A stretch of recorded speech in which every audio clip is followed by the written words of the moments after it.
Hello students, मैं परवेज अहमद स्वागत करता हूं आप सभी का टॉप ऑफिसर क्लासेस के यूट्यूब चैनल पर। आज की इस क्लास में हम क्लास 11 चैप्टर 1 का मात्रक और मापन के बारे में अध्ययन करने जा रहे हैं। एक क्लास यहां पर ऑलरेडी हो चुकी है। अगर आपने उस क्लास को नहीं देखा है तो आप उस क्लास को पहले देखें, उसके बाद इस क्लास पर आएँ। हमने उस क्लास में मूल भौतिक राशियों, व्युत्पन्न भौतिक राशियों और भौतिक राशियों की विशेषताओं के बारे में अध्ययन कर लिया था। आज हम विमाएँ, विमीय सूत्र और विमीय समीकरण के बारे में बात करने जा रहे हैं। उससे पहले हम एक बार रिवीजन कर लेते हैं कि मूल भौतिक राशियाँ कितनी थी हमारे पास। मूल भौतिक राशियाँ हमारे पास 7 थी। मूल शॉर्ट में हम इनको FPQ या फंडामेंटल फिजिकल क्वांटिटीज़ के रूप में देख सकते हैं। पहली थी इसमें द्रव्यमान, जिसे किलोग्राम के रूप में मापा जाता है। दूसरी थी हमारे पास लंबाई, जिसे मीटर में नापा जाता है। और तीसरी थी हमारे पास समय, जिसे सेकंड में नापा जाता है। और फिर थी हमारे पास पदार्थ की मात्रा, जिसे मोल में नापा जाता है। और फिर थे हमारे पास तापमान, जिसे केल्विन कैपिटल K में नापा जाता है। और फिर थे हमारे पास विद्युत क्षेत्र या विद्युत, जिसे एम्पियर में मापा जाता है। और फिर उसके बाद प्रकाश की तीव्रता, इसे कैंडेला के रूप में मापा जाता है। यहाँ तक की बात हमने कर ली थी। और आज की क्लास में हम बात करने जा रहे हैं विमाएँ यानी डायमेंशन, फिर विमीय सूत्र यानी डायमेंशन फॉर्मूला, और उसके बाद है विमीय समीकरण यानी डायमेंशन इक्वेशन। एक बार इंग्लिश में भी देख लेते हैं इसको,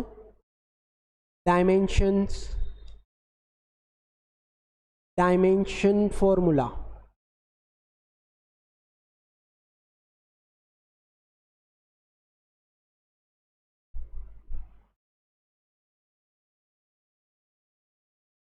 और डायमेंशन इक्वेशन।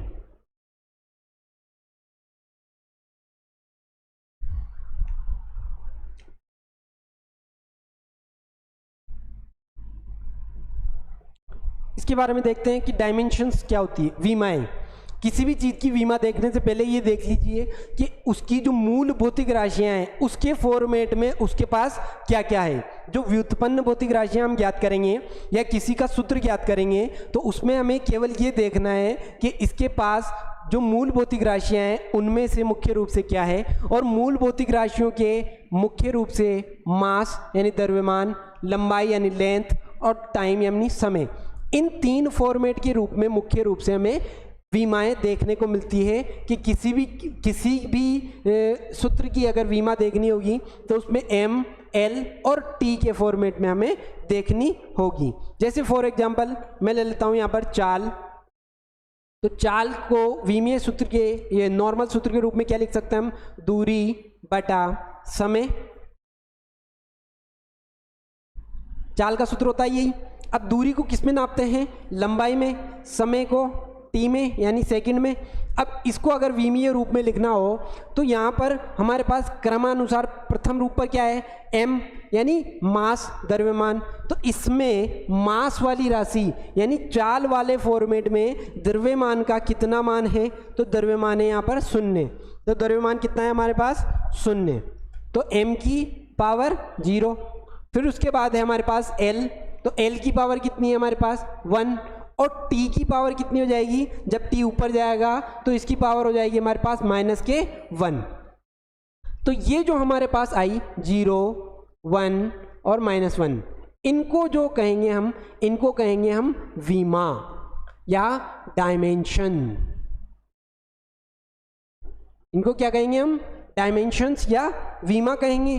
और इसको जब बड़े ब्रैकेट में बंद कर दिया जाएगा और जब इसको पूरे को एक साथ देखा जाएगा तो इसको कहेंगे हम विमीय सूत्र या डायमेंशन फॉर्मूला। Dimension formula. अब उसके बाद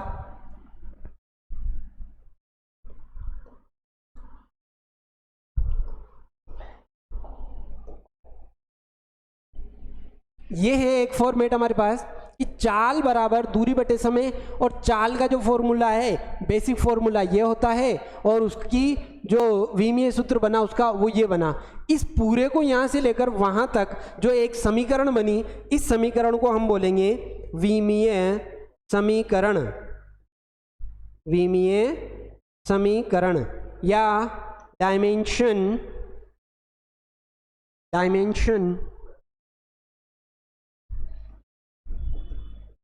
इक्वेशन। अब जब हमें यहां तक की बात पता चल गई कि वीमा क्या होती है, विमीय सूत्र क्या होता है, और विमीय फॉर्मूला, विमीय इक्वेशन या विमीय समीकरण क्या होती है, तो उसके बाद हम यहाँ पर किसी भी भौतिक राशि का जिसका हमें नॉर्मल सूत्र मालूम है, हम उसका विमीय सूत्र भी ज्ञात कर सकते हैं, विमीय इक्वेशन भी ज्ञात कर सकते हैं, और दो सूत्रों के बीच में होने वाले जो संबंध है उसको भी स्थापित कर सकते हैं। यहाँ पर मुख्य रूप से हम पहले सबसे प्रथम रूप पर लंबाई के बारे में देखते हैं कि लंबाई के मात्रक कौन कौन से हैं हमारे पास। लंबाई के मुख्य मात्रक या जिन फॉर्मेट में हम लंबाई को यूज में लेते हैं उनके बारे में बात करते हैं। लंबाई का जो एसआई मात्रक होता है हमारे पास, एसआई मात्रक वो क्या होता है? लंबाई का एसआई मात्रक होता है हमारा मीटर। तो अब अगर किसी भी इकाई को लंबाई में देखना होगा तो उसको पहले किस में परिवर्तित करना होगा? मीटर में।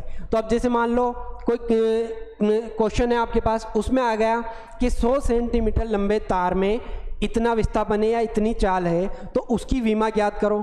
तो वो 100 सेंटीमीटर को पहले किस में परिवर्तित करना होगा? उसको पहले हमें मीटर में चेंज करना होगा।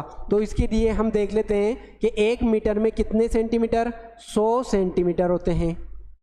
1 मीटर में ही 1000 मिलीमीटर, या इन्हें बोले तो 10 की पावर 3, को बोले तो 10 की पावर 2 मिलीमीटर। फिर उसके बाद 1 मीटर में ही 10 की पावर 6 माइक्रोमीटर होते हैं। फिर उसके बाद 1 मीटर में ही 10 की पावर 9 नैनोमीटर होते हैं। 1 मीटर में ही 10 की पावर 12 पिकोमीटर होते हैं। 1 मीटर में ही 10 की पावर 15 फेरोमीटर होते हैं। ये सब हमारे पास क्वेश्चन में काम आने वाली इकाइयाँ हैं कि कई बार क्वेश्चन में सेंटीमीटर दे देगा, कई मिलीमीटर दे देगा, कई बार माइक्रोमीटर, और कई बार नैनोमीटर और पिकोमीटर और फेरोमीटर भी दे सकता है। तो ये जो राशियाँ जो दी हुई है उनके बेसिस पर हमें क्वेश्चन में समझना है कि उसके आगे कितना लगाना है। अब जैसे मान लीजिए 1 नैनोमीटर में कितने मीटर होते हैं ये आपको ज्ञात करना होगा। तो इस भौतिक राशि को उधर ले जाके हम 1 नैनोमीटर बराबर 10 की पावर -9 मीटर भी लिख सकते हैं। लिख सकते हैं ना? जब इसको उधर लेके जाएंगे तब ये क्या हो जाएगा? 1/10 की पावर 9, और 10 की पावर 9 को जब ऊपर लेके आएंगे तो क्या लिखेंगे हम इसको? 10 की पावर -9 मीटर। तो इस फॉर्मेट में इसको भी लिख सकते हैं। अब जैसे मान लो आपको क्वेश्चन में दे दिया 1 फर्मी मीटर। अब 1 फर्मी मीटर का मतलब कितना हो गया? 1 फर्मी मीटर बराबर 10⁻⁻15 मीटर। ये 1 फर्मी मीटर का मतलब हो गया। एक और स्पेशल इकाई है यहाँ पर, 1 एंगस्ट्रॉन। ये भी एंगस्ट्रॉन,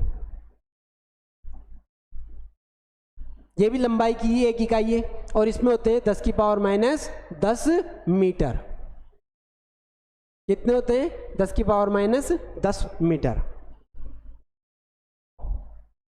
एक विशेष राशि है प्रकाश वर्ष या लाइट ईयर।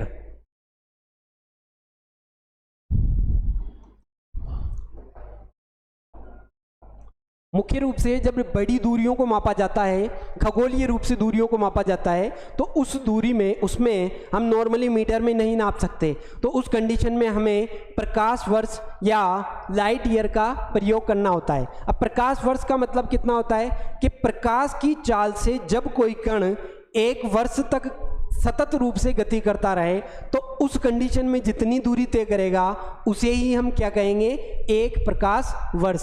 एक प्रकाश वर्ष का मतलब क्या है कि यदि कोई कण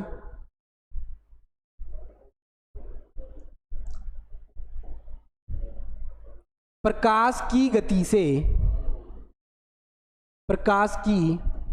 गति से एक वर्ष तक लगातार गति करता रहे,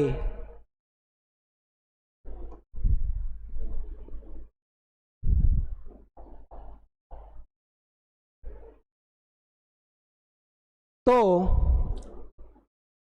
तय की गई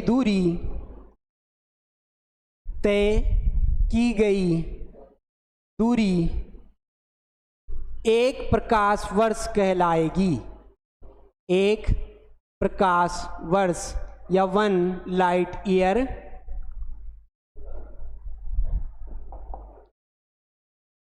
कहलाती है। अब नॉर्मली हम इस बेसिस पर बात भी कर सकते हैं कि इसको मीटर में परिवर्तित करने के लिए क्या क्या करना पड़ेगा। तो सबसे पहले हमें प्रकाश की गति का पता होना चाहिए कि हमारे पास प्रकाश की गति कितनी होती है। तो मुख्य रूप से निर्वात में प्रकाश का वेग 3 × 10⁸ मीटर पर सेकंड होता है। ये प्रकाश की गति है, प्रकाश की चाल होती है। प्रकाश का वेग मुख्यतः 3 × 10⁸ मीटर पर सेकंड होता है। और एक वर्ष में कितने दिन होते हैं, 365। एक दिन में कितने घंटे होते हैं, 24। और 24 घंटों को अगर सेकंड में परिवर्तित किया जाए तो उसे क्या कहेंगे हम, 3600 सेकंड। तो देखते हैं फिर यहाँ पर एक लाइट ईयर्स का मतलब क्या हो गया, 3 × 10⁸ और बटे 365 इंटू 24 इंटू 3600।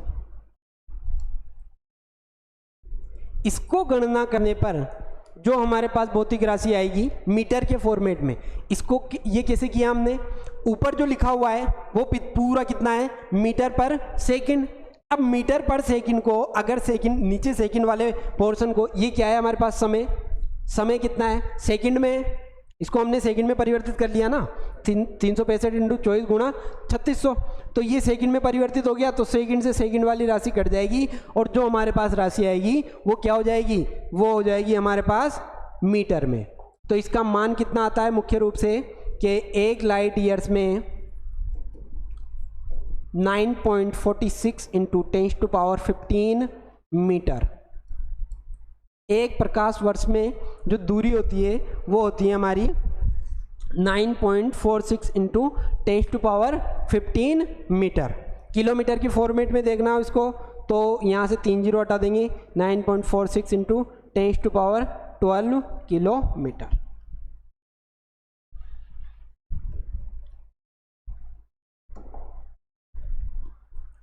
ठीक है, यहाँ तक की क्लास में हमने देख लिया। आगे आने वाली कक्षाओं में हम व्युत्पन्न भौतिक राशियों के बारे में, उनके विमीय सूत्र और विमीय समीकरणों के बारे में चर्चा करेंगे और सार्थक अंक के बारे में चर्चा करेंगे। साथ ही ये भी देखेंगे कि उनमें आपस में क्या संबंध होता है और क्या त्रुटियां देखने को मिलती है, और गत वर्ष आए हुए प्रश्नों के बारे में भी अध्ययन करेंगे डिटेल से। तो यहाँ तक हमारे साथ बने रहें। टॉप ऑफिसर क्लासेस चैनल को सब्सक्राइब करें, वीडियो को लाइक शेयर जरूर करें। Thank you very much.